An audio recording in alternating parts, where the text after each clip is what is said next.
کوئی کام نہیں آئے گا۔ اب آئیے ایک چیز جو آپ کے اعمال کو، نیک اعمال کو آپ کے کھا لے گا، برباد کر دے گا، اس میں سے کیا ہے؟ نمبر ایک شرک۔ نمبر ایک شرک، یاد رکھ رہے نا؟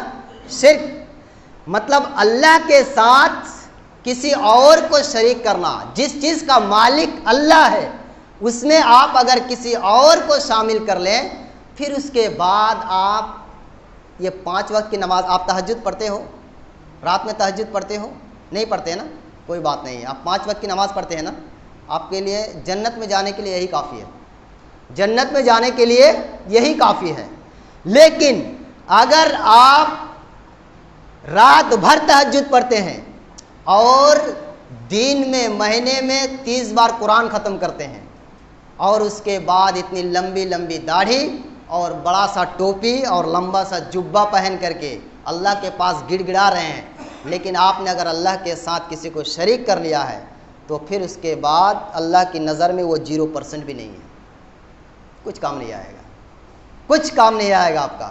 تو ایک نمبر اگر آپ عمل کر رہے ہیں اور عمل کے ساتھ اللہ کے ساتھ کسی کو شریک کر لیے، شرک کر لیے، تو آپ کا عمل سارا کا سارا برباد ہو جائے گا۔ اللہ سبحانہ و تعالیٰ نے اپنے کلام پاک کے اندر سورہ انعام آیت نمبر 88 کے اندر ارشاد فرمایا، لو اشرکوا لحبط عنہم ما كانوا يعملون، کہ اگر وہ لوگ، یعنی مومن ہی کی بات یہاں ہو رہی ہے، جو لوگ بے ایمان ہیں، جو نماز نہیں پڑھتے اس کی بات چھوڑو، جو نمازی ہیں، جو مومن ہے، جو ہدایت یافتہ ہے، ایسے لوگ بھی اگر اللہ کے ساتھ کسی کو شریک کرے، لحبط عنہم، تو اس کے جتنے بھی اعمال ہیں اللہ رب العالمین سب کو کیا کر دے گا؟ برباد کر دے گا میرے بھائی۔ اس لیے جہاں ہمیں اللہ کی عبادت کرنا ہے وہیں پر اس نیکی کو بچانے کے لیے ہمیں شرک سے بچ کے رہنا ہے، ٹھیک ہے نا؟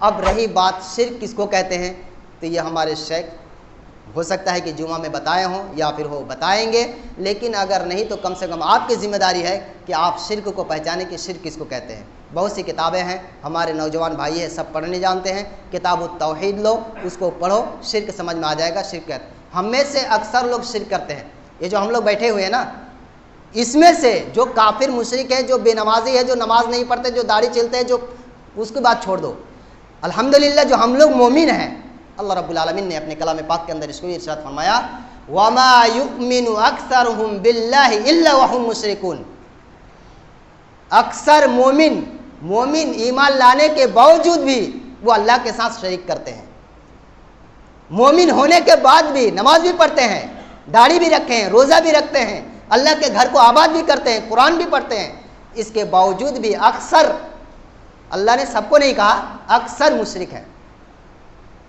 اب سمجھ لیے کہ شرک کتنا خطرناک ہے۔ اب ہم کیسے کیسے شرک کر لیتے ہیں، یہاں میرے پاس وقت نہیں ہے، وہ ٹاپک بھی نہیں ہے، تو ہمیں غور سے دیکھنا ہے کہ کوئی ہم شرک تو نہیں کر رہے ہیں۔ اللہ نے جو یہ کہہ دیا کہ مومن ہونے کے بعد بھی اکثر لوگ مشرک ہیں، تو ہم کیسے مشرک ہو گئے، کیسے ہم شرک کر لیتے، کدھر سے ہماری شرک ہو رہی ہے، یہ دیکھنے کی ضرورت ہے میرے بھائی۔ اسی طریقے سے دوسرا اعمال شرک، نمبر 2 ریا اور نمود۔ ریا کا مطلب کیا ہے؟ کوئی بھی عمل جو ہے آپ لوگوں کو دکھلاوے کے لیے کریں، اس کو کہتے ہیں ریاکاری۔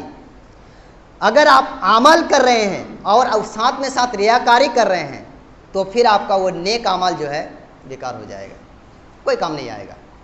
یہ اس طرح کہ ہم لوگ سفتے میں مجلس کر رہے ہیں نا، اور اس کی کتنی فضیلت ہے میں آپ کو کیا بتاؤں، لیکن اگر اس طرح کہ آپ ڈیلی بھی اگر مجلس کر لو اور ڈیلی بھی قرآن بات سنو، لیکن اگر آپ کے اندر ریاکاری ہو گئی تو پھر سب بیکار ہے، کوئی نیک عمل نہیں رہے گا، آپ کو کوئی نیک عمل نہیں ٹکے گا۔ چنانچہ اللہ رب العالمین نے اپنے کلام پاک کے اندر سورہ کہف آیت نمبر 110 کے اندر ارشاد فرمایا، فَمَنْ كَانَ يَرْجُو لِقَاءَ رَبِّهِ فَلْيَعْمَلْ عَمَلًا صَالِحًا وَلَا يُشْرِكْ بِعِبَادَةِ رَبِّهِ أَحَدًا، تم میں سے جو شخص اپنے رب سے ملاقات کی، ملنے کی تمنا رکھتا ہے، اس کو چاہیے کہ وہ کیا کرے؟ نیک اعمال کرے۔ اس کو کیا کرنا چاہیے؟ نیک اعمال کرنا چاہیے۔ معلوم ہو گیا کہ اگر اپنے رب سے ملنا ہے تو ہمیں کیا کرنا پڑے گا؟ نیک اعمال کرنا پڑے گا۔ الحمدللہ ہم لوگ نیک اعمال کر رہے ہیں اپنے رب سے، اس کا مطلب ہم ملیں گے۔ ہمارا رب ہی کہہ رہا ہے نا کہ اگر تم مجھ سے ملنا چاہتے ہو، فیس ٹو فیس مجھے دیکھنا چاہتے ہو، تو تمہیں کیا کرنا پڑے گا؟ نیک اعمال کرنا پڑے گا۔ ہم نیک اعمال کر رہے ہیں، لیکن آگے اللہ کہہ رہا ہے وَلَا يُشْرِكْ بِعِبَادَةِ رَبِّهِ أَحَدًا، لیکن نیک اعمال کے ساتھ اپنے رب کے ساتھ کسی اور کو شریک نہیں کرنا ہے۔ اپنے رب کے ساتھ کسی اور کو شریک نہیں کرنا ہے، اور نہ یہ آپ کا نیک اعمال بھی جو ہے بیکار ہو جائے گا، پھر اس کے بعد آپ کے رب سے ملاقات نہیں ہو پائے گی۔ اب دیکھو، جو نیک اعمال کرے اور پھر اپنے رب کے ساتھ شرک کر لے تو اس کو بھی اپنے رب کی دیدار نہیں ہوگا، اور جو بدبخت بد نصیب رب کی عبادت ہی نہیں کرتا، نیک اعمال ہی نہیں کرتا، تو ہم اس کی بات کیا کریں جس کی بات اللہ نے نہیں کیا؟ جس بے نمازی کی بات اللہ نے نہیں کیا، ہم اس کی بات کیا کریں؟ بات سمجھ میں آ رہا ہے نا آپ کو مختصر میں؟ تو بس اشارہ میں آپ سمجھ لیجئے، جس کی بات اللہ نے نہیں کیا اس کی بات ہم کیا کریں؟ اللہ نے جس کی بات کیا ہے وہ نیک اعمال کرنے والے، اور نیک اعمال کرنے والے کو اللہ نے کہا کہ میرے ساتھ عبادت میں کسی کو شریک نہ کرو۔ اب عبادت میں شرک کیسے ہو جاتا ہے دیکھ لیجئے۔ ہم نماز پڑھ رہے ہیں اللہ کے لیے، اللہ اکبر، خوب اچھی طرح سے نماز پڑھ رہے ہیں اللہ کے لیے، پڑھ رہے ہیں، رکوع کیے، سجدہ کیے، پھر اس کے بعد تھوڑا سا دیکھیں کہ مولانا صاحب میری طرف دیکھ رہے ہیں، تو پھر آپ نے اور اچھی طرح سے ایک بار اس طرح ہاتھ باندھ کر کے خوب اچھی طرح سے پڑھنے لگے۔ پہلے ایک آپ اس طرح سادھارن طریقے سے پڑھ رہے تھے، اللہ کو اپنے رب کو راضی کرنے کے لیے آپ پڑھ رہے تھے، اب مولوی صاحب جب تاک لیے تو خوب اچھی طرح اس طرح کھڑے ہو گئے خوب دیکھنے کے لیے، یا کوئی بھی تاکا، یہ ہو گیا آپ کا ریاکاری، یہ ہو گیا شرک، اس کو کہتے ہیں شرک اصغر، یہ ہو گیا شرک۔ اور ہم ایک نمونہ میں نے دیا آپ کو، اس طریقے سے بہت سی چیزیں غلطی کر کے ہم اللہ کے ساتھ شرک کر دیتے ہیں، سمجھ رہے ہیں نا؟ اسی کو شرک کہتے ہیں۔ ایک حدیث کے اندر اللہ کے نبی صلی اللہ علیہ وسلم نے فرمایا، اخوف ما اخاف علیکم الشرک الاصغر، میں تم لوگوں پر سب سے زیادہ جس سے مجھ کو ڈر لگتی ہے وہ ہے شرک اصغر۔ شرک اکبر تو تم بچ جاؤ گے، کسی دیوی دیوتا کے سامنے پوجا کرنا، اس کے سامنے منت مانگنا، اس کو چادر چڑھانا، قبر میں جا کر کے چادر چڑھانا، قبر میں جا کر کے دعا کرنا، قبر میں جا کے سجدہ کرنا، اس سے تو تم لوگ بچ جاؤ گے، تم لوگ جانتے ہیں سب شرک ہے۔ لیکن میں سب سے زیادہ جو ڈرتا ہوں وہ ہے شرک اصغر۔ تو صحابہ نے پوچھا اللہ کے نبی شرک اصغر کیا ہے؟ تو آپ نے فرمایا الریا، ریاکاری کیا ہے؟ شرک اصغر ہے۔ اس سے تم لوگ بہت جلدی نہیں بچ پاؤ گے، اس سے تم لوگ بہت جلدی نہیں بچ پاؤ گے۔ آپ ایک غریب آدمی پیسہ مانگ رہا ہے، 50 روپیہ دے دو، بھوکا ہوں، کھاؤں گا پیوں گا، بیمار ہوں، دوا کروں گا، مانگتے ہیں کہ نہیں؟ ہم لوگ کے پاس سے مانگ رہے ہیں، آپ جو ہے 50 روپیہ 20 روپیہ 1 روپیہ جتنا آپ کو جھوٹا آپ دے دیے، ٹھیک ہے نا؟ لیکن اگر اس کے اندر آپ کو یہ ہو جائے 500 کا نوٹ اٹھائے، دیکھو میں دے رہا ہوں غریب صاحب کو، دیکھو میں دے رہا ہوں، اگر آپ کے اندر یہ ہو گیا کہ میں دکھا کے دے رہا ہوں میں امیر ہوں، میں اتنا دیتا ہوں، یہ ہو گیا ریاکاری۔ وہ اگر آپ 5 لاکھ بھی دے دے کوئی فائدہ نہیں اس کو کہتے ریاکاری، اس کا کوئی فائدہ نہیں ہے، اللہ کے پاس اس کی کوئی اہمیت ہی نہیں، اس لیے کہ آپ رب کو راضی نہیں کہ آپ دنیا والے کو راضی کر رہے ہیں، سمجھ رہے ہیں نا؟ یہ شرک اصغر، پھر آپ کا عمل کرنے سے کوئی فائدہ نہیں ہوگا۔ تو نمبر 1 تھا شرک، نمبر 2 تھا کیا؟ ریاکاری، سمجھ رہے ہیں نا؟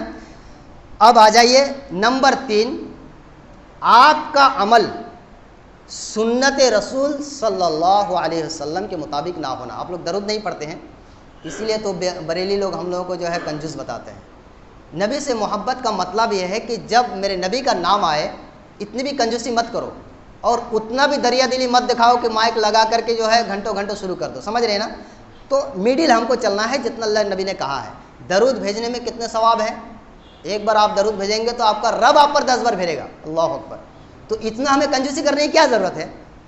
جب ہم بھیجے تو ہمارا رب ہم پر بھیجے، تو اس پہ ہمیں کنجوسی کرنے کی کیا ضرورت ہے؟ تو صلی اللہ علیہ وسلم آپ کو پڑھنا چاہیے۔ بہرحال نمبر 3 میں کیا ہے؟ ہمارا اگر نیک اعمال ہم کو بچانا ہے تو ہمارا وہ عمل کیا ہو؟ سنت رسول، یعنی میرے نبی کے سنت کے مطابق ہو۔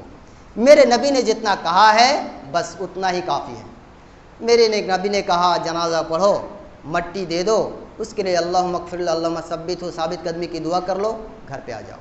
پھر اس کے بعد قبر میں کھڑے ہو کر کے گھنٹوں گھنٹوں مولوی صاحب کو لے کر کے دعا کرو، چاہے فاتحہ کرو، چاہے قرآن ختم کرو، اگر تمہارا عمل ٹھیک نہیں ہے تو یہ پورے دریا پور والے یا لیچو تلا والے ورنگ والے کی بات نہیں کر رہا ہوں، اگر ساری دنیا کے مومن اور مسلمان آ کر بھی تمہاری قبر میں اگر نماز پڑھے، دعا کرے، تبھی تم کو جنت نہیں ملنے والی، نہیں ملنے والی۔ بتاؤ مجھ کو کہیں دکھا دو، دکھائے کوئی مولوی مفتی مجھ کو یہ چیز کہ اگر کسی قبر میں جا کر کے دعا کرنے سے اس کو جنت مل جائے گی۔ اللہ کی قسم میں 24 گھنٹہ اس کی قبر میں جا کے دعا کروں گا، 24 گھنٹہ اس کی قبر میں جا کر کے دعا کروں گا میں۔ اگر میری دعا کرنے سے، کسی مولوی کی دعا کرنے سے یا ہم لوگوں کی دعا کرنے سے اگر کسی کو جہنم بچ جائے اور جنت میں چلے جائے تو ہم لوگوں کے لیے کیا پریشانی ہے کہ نہیں ہے؟ لیکن میرے بھائیو ایک چیز یاد رکھو، اگر آپ کا عمل آپ کا ساتھ نہیں دیا تو پھر یہ دنیا والے کیا کریں گے؟ دنیا والے کیا کریں گے؟ سنت رسول ہے جنازہ پڑھنا ہے، لیکن جنازہ تم کو جنت میں لے جائے گا اس کی دلیل نہیں ہے۔ اگر آپ کا عمل ٹھیک ہے، اگر آپ کی توحید ٹھیک ہے، اگر آپ کا عقیدہ ٹھیک ہے، اگر آپ نے عمل ویسا کیا ہے جیسے عرش والے نے کہا ہے، اگر آپ نے عمل ویسا کیا ہے جیسے میرے نبی محمد رسول اللہ صلی اللہ علیہ وسلم نے کیا ہے، پھر اس کے بعد آپ دریا میں ڈوب کر کے مر جائیں، یا پھر آپ کو کسی جانور کھا جائے، یا پھر آگ میں جل کر کے آپ مر جائیں، کسی بھی حال میں اگر مریں، اگر آپ کا عقیدہ ٹھیک ہے تو پھر آپ کے لیے جنت وہیں پہ کنفرم ہے، آپ کی جنازہ پڑھی جائے چاہے نہ پڑھی جائے۔ بات سمجھ میں آ رہی نا؟ تو آپ کا عمل جو ہے سنت رسول کے مطابق ہو۔ اسی لیے ہم لوگ کہتے ہیں کہ یہ مولانا کیا اس کو بدعت کہتے ہیں، اس کو بدعت کہتے ہیں، اس کو بدعت کہتے ہیں، سبھی خالی بدعت کر رہے ہیں۔ بدعت نہیں میرے بھائیوں، بدعت اس لیے کہہ رہا ہوں کہ اس کے بعد آپ جو بھی عمل کرو گے وہ آپ کا اصل بھی نہیں بچے گا، مسئلہ یہ ہے، سمجھ رہے ہیں نا؟ اس لیے ہم کہتے ہیں کہ ایسا مت کرو، جس کو میرے رب نے نہیں کہا، جس کو میرے نبی نے نہیں کیا، اس کو چھوڑ دو، اس لیے کہ آپ کو نیکی کے بجائے گناہ ملے گا، اور جو نیکی بچا ہے وہ بھی چلا جائے گا، اس لیے ہم آپ کو بچانا چاہتے ہیں۔ تو ہمیں اپنا عمل کیا کرنا چاہیے؟ سنت رسول کے مطابق ہونا چاہیے۔ میرے نبی نے جتنا کیا کر کے دکھایا وہ پورے احادیث رسول کے اندر پورا موجود ہے، پورا موجود ہے، کچھ بھی نہیں چھوڑا ہے۔ اللہ کے نبی نے کھایا، کھانے کے بعد کون سی انگلی چاٹا یہ بھی بتا دیا گیا ہے۔ اللہ کے نبی سوئے کس کروٹ سوئے وہ بھی بتا دیا۔ میرے نبی نے غسل کیا کتنے پانی میں غسل کیا وہ بھی بتا دیا۔ کتنا لوگے تم؟ ساری چیزیں موجود ہیں۔ کیا اتنا کافی نہیں ہے؟ ہماری زندگی کے لیے اتنی کافی نہیں ہے؟ جنت میں جانے کے لیے کافی ہے، بہت ہے اتنا میرے بھائیوں۔ اس لیے ہمیں سنت رسول کے مطابق چلنا چاہیے۔ اللہ رب العالمین نے سورہ محمد آیت نمبر 33 کے اندر ارشاد فرمایا، اعوذ باللہ من الشیطان الرجیم، یا ایھا الذین آمنوا اطیعوا اللہ واطیعوا الرسول ولا تبطلوا اعمالکم۔ اے وہ لوگو جو ایمان لائے ہو، جو اللہ پر ایمان لائے ہو، تم لوگ اللہ اور اس کے رسول کی اطاعت کرو۔ کس کی کرو؟ اللہ اور اس کے رسول کی اطاعت کرو، یعنی اللہ اور اس کے رسول نے جتنا کرنے کے لیے کہا ہے بس اتنا ہی کرو۔ اللہ نے جتنا کرنے کے لیے کہا اتنا ہی کرو، تمہارے نبی نے جتنا عمل کیا بس یکفیک اتنا ہی کافی ہے۔ ولا تبطلوا اعمالکم، اور ایکسٹرا کر کے اپنے اعمال کو برباد مت کرو۔ تم ایکسٹرا اس لیے کر رہے ہو کہ مجھ کو نیکی ملے گی، ارے جو کیے وہ بھی چلا جائے گا، سمجھ رہے کہ نہیں؟ جو کیے ہو وہ بھی چلا جائے گا۔ اگر آپ 500 روپیہ کا نقلی نوٹ لے کر کے جائیں گے تو آپ کو 500 کے بدلے میں جاتے ہیں 5 لاکھ چلا جائے گا، نہیں تو جا کے جیل کے اندر بھر دے گا۔ بھرے گا کہ نہیں بھرے گا؟ 500 کی لالچ میں جا رہے تھے، پولیس والے دیکھ لیں کہ نقلی 500 چلا رہا ہے، 500 بچانے کے چکر میں آپ کا 5 لاکھ جائے گا۔ اسی طرح اگر آپ کہیں گے کہ مجھ کو زیادہ نیکی ملے اور اس کے اندر آپ اگر نقلی بھر دیے تو یہ زیادہ بھی چلا جائے گا۔ بات کلیئر سمجھ میں آ رہی کہ نہیں ہے؟ جی، یہ اللہ نے کہا ہے، کسی مفتی نے نہیں کہا، کسی عالم نے کہا، کسی فیضی نے نہیں کہا، کسی منشی کی بات نہیں، اللہ کی بات ہے۔ اسی لیے ہم کہتے ہیں میرے بھائیوں کہ ہمیں اتنا ہی کرنا ہے جتنا کرنے کے لیے کہا گیا ہے، بس تبھی تو اللہ کا دین بچے گا۔